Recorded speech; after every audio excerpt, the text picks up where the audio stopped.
1,00,000 మంది శివభక్తులతో కలిసి మహారుద్రాక్ష పూజలో పాల్గొనండి. వెంటనే కాల్ చేసి మీ పేరును నమోదు చేసుకోండి. నమస్కారం, సుమన్ టీవీకి స్వాగతం. నేను గీతాంజలి. ప్రస్తుతం మనతో పాటు ఉన్నారు కొండవీటి దత్తాత్రేయ శర్మ గురువు గారు. వారు మంత్రశాస్త్ర ప్రావీణ్యులు.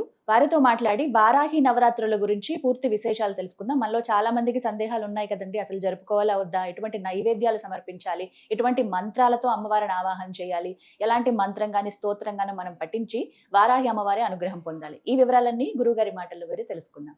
గురుగారు నమస్కారం అండి. నమస్కారం.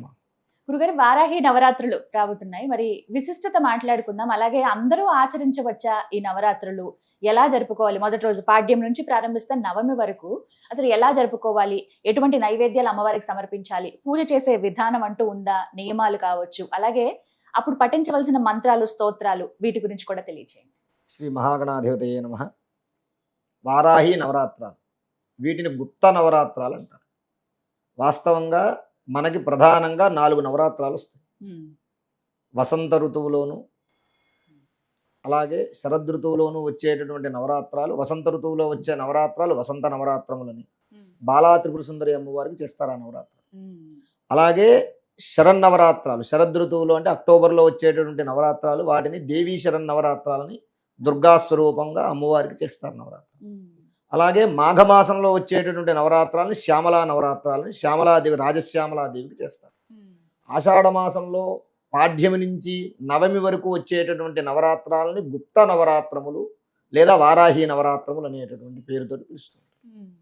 అసలు మనకి మొదటి నుంచి కూడా అంటే ఈ మధ్య కాలంలో బాగా పవన్ కళ్యాణ్ దీక్ష తీసుకుని ఆయన ఉప ముఖ్యమంత్రి అయిన తర్వాత ఇది బాగా ప్రాచుర్యంలోకి వచ్చింది. ఆ వాహనానికి ఆ పేరు పెట్టుకుని ఇదంతా చేయడం వల్ల బాగా ప్రాచుర్యంలోకి అంతకు ముందు ఉంది. కానీ ఈ వారాహి నవరాత్రాలు ఎవరు చేసేవారయ్యా అంటే సాధకులు, ఉపాసనాపరులు, వారు మాత్రమే గతంలో చేసేవారు. ఇప్పుడు అందరూ కూడా దానిని, ఈ కార్యక్రమాలని, నవరాత్రాలు చేయాలి, అమ్మవారిని ఆరాధించాలనేటువంటి సంకల్పంతో ఉన్నారు. అంటే మేము కూడా జీవితంలో పైకి రావాలి అనే సంకల్పంతో చేసేవారు. దీనికి గుప్త నవరాత్రాలు అనే పేరు. దీనికి గుప్త నవరాత్రాలను ఎందుకు వచ్చిందంటే గుప్తం అంటే రహస్యం అని అర్థం అనమాట. మనం నిర్వహించేటటువంటి నవరాత్రాలు అంటే వారాహి దీక్ష కానివ్వండి, వారాహి నవరాత్రాలు కానివ్వండి, రెండో కంటి వాడికి తెలియకుండా చేయాలి. అందుకే గుప్త నవరాత్రాలు, గుప్తంగా చేసేటటువంటి నవరాత్రాలు. నేను ఇంత చేస్తున్నాను, నేను దీక్ష తీసుకున్నాను, బయటికి చెప్పకూడదు. గుప్త నవరాత్రాలు అంటే రహస్యంగా చేసేది. ఇప్పుడు 4 నవరాత్రాల్లోనూ దీని ఒక్కదానికే గుప్త నవరాత్రాలను ఎందుకు పేరు వచ్చింది అంటే, ఇది సాధకులు అలాగే ఉపాసనాపరులు గుప్తంగా చేసుకునే నవరాత్రాలు. వారాహి ఉపాసన ఉన్నటువంటి వాళ్ళు ఎవరైతే ఉంటారో, తంత్రక్రమంలో ఉన్న వాళ్ళు కానివ్వండి, సమయ దక్షిణ కౌలాచారాలు ఆచరించే వాళ్ళు ఎవరైతే ఉంటారో వాళ్ళు నిర్వహిస్తూ ఉంటారు. దీన్ని మనం చెయ్యాలంటే ఎలా చెయ్యాలి అంటే, మామూలు సామాన్యులు మనలాంటి వాళ్ళు ఈ చెయ్యాలి అంటే గనక రాత్రిపూట మాత్రమే వారాహి దేవి యొక్క పూజ చేసుకోవాలి. రాత్రి చెయ్యాలి. అసలు నవరాత్రములు అంటే రాత్రికే ప్రాధాన్యత ఎక్కువ. అంటే సమయం అండి, సూర్యాస్తమయం తర్వాత, చీకటి పడిన తరువాత, అంటే 7 గంటలకి చీకటి పడుతుంది మనకి. కాబట్టి ఈ లోపు అన్ని మనం సర్దేసుకుని, పూజా సామాన్లన్నీ సర్దేసుకుని ఉదయం నుంచి ఉపవాసం ఉండాలి. ఉదయం నుంచి ఉపవాసం ఉండి ఏమీ తినకూడదు, ఏమీ తాగకూడదు. కాఫీ తాగొచ్చు, ఇవన్నీ మంచినీళ్ళు ఏమన్నా తాగితే తాగిందంటే గంగకి దోషం ఉండదు కాబట్టి మంచినీళ్ళు తాగచ్చు.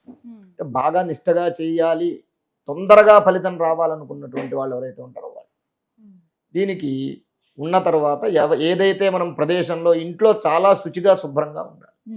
అంటూ ముట్టు మైలు ఖచ్చితంగా పాటించాలి. ఈ నవరాత్రాలలో ఇంట్లో ఆడవాళ్ళు ఎవరికి కూడా ఇంట్లోకి రాకూడని రోజులు లేకుండా చూసుకోవాలి. ఎందుకంటే మనం నిర్వహించేటటువంటి పూజకి నియమనిష్టలు అనేది ప్రధానం. నియమం అంటే ఏంటి, మనం ఆచరించే విధానం. నిష్ట అంటే శుచి శుభ్రం, ఇది ఖచ్చితంగా ఆచరించాలి. ఉపవాస దీక్షతో ఉండి మనం ఏదైతే ఈ ప్రదేశంలో ఇంట్లోనో లేకపోతే ఎక్కడైనా గుళ్ళోనో ఎక్కడైతే చేస్తున్నామో అక్కడ ఆవు పేడతోటి అలకాలి. ముందు దాని మీద ఒక పీట వేయాలి, చెక్క పీట. ఈ మధ్య వేరే పీటలు ఏవో వస్తున్నాయి, అల్యూమినియం పీటలు అవి ఇవన్నీ కూడా వస్తాయి, అవి వేయకూడదు. చెక్క పీట వేయాలి. వేసి దాని మీద వారాహి యంత్రం కానీ అష్టదళ పద్మం కానీ వేయాలి. వేసిన తరువాత దాని మీద కొత్త వస్త్రాన్ని వేయాలి. వారాహీదేవికి ఎక్కువగా ఆకుపచ్చ రంగు అంటే బాగా ఇష్టం. వారాహీదేవికి ఆకుపచ్చ రంగు అంటే బాగా ఇష్టం అన్నమాట ఎక్కువ, లేదా గోధుమ రంగు అయినా పర్వాలేదు. ఇతరత్ర అమ్మవార్లకి పసుపు ఎరుపు అది కామన్ రంగు కాబట్టి, వస్తువు కాబట్టి పసుపు కానీ ఎరుపైనా వేసుకోవచ్చు. దాని మీద 3 దోశల బియ్యం పోయాలి. పోసిన తరువాత ఒక రాగి పాత్ర అంటే ఒక రాగి పళ్ళెం లాంటిది ఏదైనా పెట్టుకుని, కలశం పెట్టుకునేటటువంటి వాళ్ళు ఎప్పుడూ కూడా ఒకటే ఆలోచించుకోవాలి, కలశం కదలకూడదు. కలశం పెట్టుకుంటే అఖండ దీపం కానీ కలశం కానీ పెట్టుకుంటే అఖండ దీపం కొండెక్కకుండా చూసుకోవాలి, కలశాన్ని జాగ్రత్తగా పెట్టుకోవాలి. ఎందుకయ్యా అంటే వారాహీదేవి ఉగ్రదేవత, ఎంత కరుణామూర్తియో అంత ఉగ్రదేవత. అపచారం జరగకూడదు. కలశాలు ఏదైనా దొర్లినా కింద పడినా అది చాలా ఇబ్బందికర పరిస్థితులకి దారితీసేటువంటి పరిణామాలు వస్తాయి. కాబట్టి కలశాలు అవి పెట్టుకుని ఓపికగా చేసుకునే వాళ్ళు ఉంటే, సంరక్షించి చేసుకునే వాళ్ళు ఉంటే కలశం పెట్టి అఖండం పెట్టుకుని చేసుకోవచ్చు. ఓపిక లేని వాళ్ళు ఉంటారు.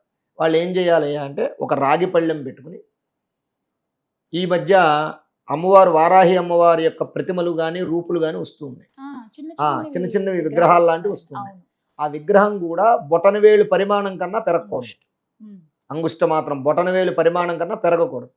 దానిని తెచ్చి ఆ రాగి పళ్ళెంలో పెట్టుకుని చక్కగా దానికి అభిషేకం, పంచామృతాలతో అభిషేకం చేసి వారాహి అష్టోత్తరం ఒకటి, తర్వాత దేవీ ఖడ్గమాలా స్తోత్రంతో ఒకటి అర్చన చేసుకో. ఇంకా ఓపుకుంటే లలితా సహస్రనామం కూడా చెప్పుకుని అర్చన చేసుకుని ప్రతిరోజు కూడా అమ్మవారికి శక్తి ఉన్నటువంటి వాళ్ళు రోజు ఒక అన్న పదార్థం, ఓ రోజు పరమన్నం అంటే ఈ రోజు ఇదే పెట్టాలి, ఈ రోజు ఇదే పెట్టాలనేం లేదు. ఓ రోజు పరమన్నం, ఓ రోజు పులిహార, అన్న పదార్థం మాత్రం ఖచ్చితంగా పెట్టాలి. ఒకవేళ అన్న పదార్థం పెట్టలేని వాళ్ళు ఎవరైతే ఉంటారో వడపప్పు నైవేద్యంగా పెట్టచ్చు. బెల్లము, వడపప్పు, పానకం. వడపప్పు అమృత స్వరూపం అనమాట, అమ్మవారికి అమృత తుల్యం. అమ్మవారే సాక్షాత్తు చెప్పిందనమాట. పానకం కానీ వడపప్పు కానీ ఈ రెండు నాకు అమ్మవారి యొక్క ఆకలి దాహము తీర్చినటువంటి వస్తువులు. ఆ రెండు కూడా మహిషాసురుడు సంహారం అయిన తరువాత అమ్మవారు బాగా ఆకలి దాహంతో ఉంది. బాగా ఉండేసరికి అందరూ వస్తున్నారు, అమ్మవారికి నమస్కారం చేస్తున్నారు, మణులు మాణిక్యాలు గిఫ్ట్లన్నీ ఇస్తున్నారు, కానీ ఆవిడని ఎవరూ పట్టించుకోవట్లేదు. ఎవరైనా కాస్త మంచినీళ్ళు లేకపోతే ఏమన్నా తినడానికి ఏమైనా తెచ్చారా అంటే తేలేదు. అమ్మవారు అలా చూస్తుంది, ఎవరైనా తెస్తారేమో అని. అగస్త్య మహర్షికి ఈ విషయం తెలిసింది. అమ్మవారు సంహారం చేసింది మహిషాసురుడిని తెలిసిన తర్వాత ఆయన అమ్మవారు దర్శనం చేసుకుందాం, ఆ రూపంతో శక్తి స్వరూపం కదా, అష్టాదశ భుజ మహాదుర్గ స్వరూపంతో అమ్మవారు ఉంటుంది. 9 అడుగులు ఉంటుంది అమ్మవారు. చండీలో అమ్మవారి యొక్క వర్ణన చెప్తారు. 9 అడుగులు ఉంటుంది అమ్మవారు, 18 చేతులు. చాలా విశేషమైనటువంటి రూపం. ఆ రూపాన్ని దర్శించాలని అగస్త్యుడు పరిగెత్తుకుంటూ వస్తున్నట్ట. వచ్చేటువంటి క్రమంలో పత్రం పుష్పం ఫలం తోయం అన్నారు. మనం ఎవరి దగ్గరికైనా వెళ్ళేటప్పుడు ఉత్తి చేతులతోటి వెళ్ళకూడదు, రక్తహస్తాలతోటి వెళ్ళకూడదు. ఏదో మనకు తోచింది మన శక్తి కొలది ఇవ్వాలన్నమాట. ఆయన దగ్గర ఏముంది, చెంబులో నీళ్లు తప్ప, కమలంలో నీళ్లు తప్ప ఏమీ లేవు. ఆలోచిస్తే ఆ పక్కన పెసర చేను కనిపించింది. ఆయన ఆ పెసర చేను కనిపిస్తే వెంటనే ఆ పెసలు తెంపి ఈ చెంబులో వేసుకున్నాడు. వేసుకుని మళ్ళీ కొద్దిగా ముందుకెళ్ళినటువంటి తర్వాత చెరుకు తోట కనిపించింది. ఓ 2 చెరుకు ముక్కలు కోసుకుని ఆ చెరుకు ముక్కలు అలాగే ఈ యొక్క ఇది పట్టుకుని వెళుతూ లైన్లో నుంచున్నాడు. అమ్మవారి దర్శనానికి లైన్లోకి వెళ్ళాలి. ఇప్పుడు తిరుపతి మనం వెళ్ళినప్పుడు ఎలా లైన్లో ఉంటాం, 33 కోట్ల మంది దేవతలు లైన్లో ఉంటే ఈయన ఎక్కడో వెనకాల ఉన్నాడు. అమ్మవారికి ఈ అగస్త్య మహర్షి ఈ 2 పదార్థాలు తెచ్చినట్టుగా తెలిసింది. వెంటనే లేచి పరిగెత్తుకుంటూ అగస్త్య మహర్షి దగ్గరకు వచ్చి వెంటనే ఆ పెసరపప్పు నోట్లో వేసుకుని చెరుకును పిండి ఆ తీర్థం తాగిందట అమ్మవారు. చెరుకు రసం, ఆ చెరుకుతోటి తయారయ్యేటటువంటి బెల్లంతో వచ్చినటువంటి పానకం కింద, అలాగే వడపప్పు మనం ఏదైతే ఉందో ఈ పెసరపప్పు ద్వారా వచ్చింది వడపప్పు. కాబట్టి నా ఆకలి దాహము తీర్చినటువంటి ఈ 2 పదార్థాలు నా పూజలో తప్పనిసరిగా ఉండాల్సిందే. అందుకనే మనం పూర్వం నుంచి కూడా అమ్మవారు పూజ చేస్తే వడపప్పు పానకం ఖచ్చితంగా పెట్టడానికి గల కారణం ఇదనమాట. అమ్మవారు చెప్పింది స్వయంగా, నా పూజలో ఇవి లేకపోతే నా ఆకలి తీరదని చెప్పిందట అమ్మవారు. అలా అమ్మవారికి నివేదన చేసేటప్పుడు మన శక్తి కొలది ఏ ఉన్నా లేకపోయినా, పెట్టినా పెట్టకపోయినా వడపప్పు పానకం నివేదన పెడితే అమృతం నివేదన పెట్టినట్టే అమ్మవారికి. పెట్టి చక్కగా ధూపదీప నైవేద్యాలు సమర్పించి హారతిచ్చుకుని అమ్మవారి యొక్క మహత్యం కానీ లేదు దేవీ భాగవతం కానీ చదువుకోవచ్చు. చదువుకుని చక్కగా అక్షంతలు నెత్తి మీద వేసుకుని అలా ఏ రోజుకు ఆ రోజు 9 రోజులు కూడా పూజ అయిన తర్వాత 9వ రోజు ఒకవేళ వీలైతే శక్తి ఉన్న వాళ్ళైతే గనక ఎవరైనా వారాహి మంత్ర ఉపాసకులు కానీ ఆ తపస్సు చేసినటువంటి వాళ్ళు కానీ ఎవరైనా ఉంటే వాళ్ళని పిలిచి ఇంటికి చక్కగా వాళ్ళకి స్వాగత సత్కారాలు పలికి వారి చేత వారాహి హోమం చేయించుకుని ఇంట్లో చేయించుకుని వారికి చక్కగా యథాశక్తి దక్షిణ తాంబూలాలు ఇచ్చి వారికి భోజనం పెట్టి పంపించాలి. ఇలా చేస్తే వారాహి నవరాత్రాలు తప్పనిసరిగా ఆ అమ్మవారి యొక్క అనుగ్రహం ఈ యొక్క కుటుంబం మీద పడుతుంది. పూజా సమయం ఎప్పుడండి? పూజా సమయం సాయంత్రమే. ఉదయం ఉదయం మామూలుగా నిత్యార్చన ఉదయం చెయ్యాలి.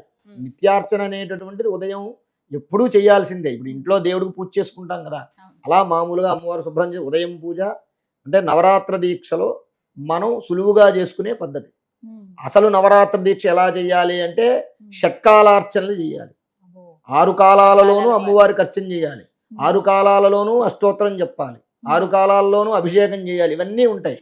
అవన్నీ మనం చేసేటటువంటి పరిస్థితి లేదు కాబట్టి ఉదయం పూట మామూలుగా అమ్మవారికి షోడశోపచార పూజ చేసుకుని సాయంత్రం పూట ఉదయం నుంచి ఉపవాసం ఉండి రాత్రి సమయంలో విశేషమైనటువంటి ఇలా ఈ విధానంగా చేసుకుంటే అమ్మవారి యొక్క అనుగ్రహం లభిస్తుంది. ఇంకా ఖాళీగా ఉంటే వారాహి స్తోత్రం ఉంటుంది.